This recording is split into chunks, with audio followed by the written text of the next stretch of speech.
Shirley. I'm 23 years old. Shout out Nick Shirley. He's a real patriot of America. Nah, I'm not trying to overhype the guy. Yeah, he's a journalist.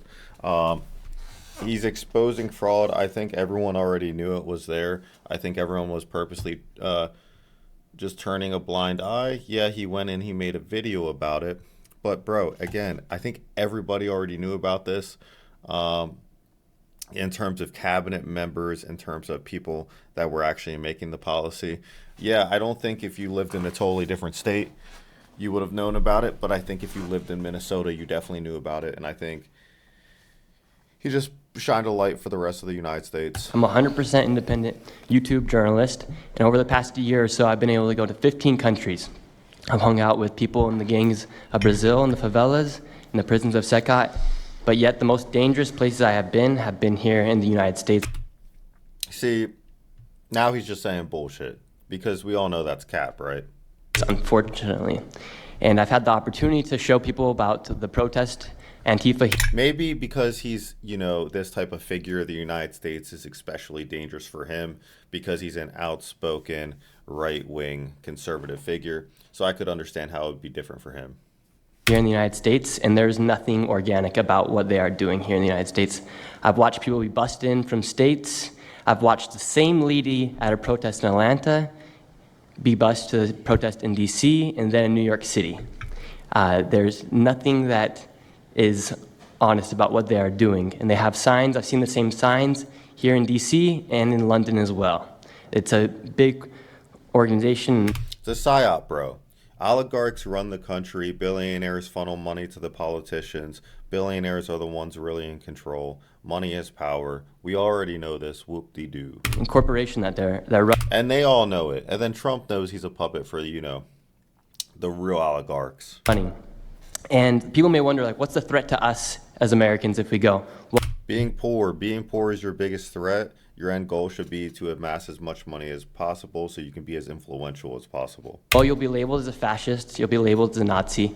Yeah, they've been throwing around that Nazi word at Republicans for a long, long time. It means absolutely nothing. That's why you see people like Kanye make songs, all my niggas Nazis, nigga hail Hitler. It's simply to just euthanize the word. We're trying to euthanize it. We're trying to put the word down. We're trying to have you guys sound retarded as possible when you say it. We're stripping the meaning away when you say it because all it's done is radicalize the people of the left against the people of the right. That's why you've seen these assassination attempts against Trump because they've labeled him as Hitler and they've labeled Republicans as Nazis.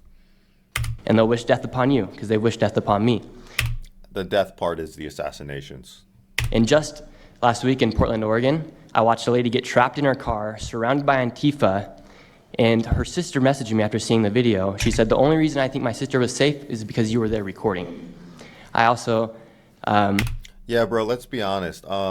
If those people are crazy enough to go after the car and, do a level of violence, a camera's not going to stop anybody.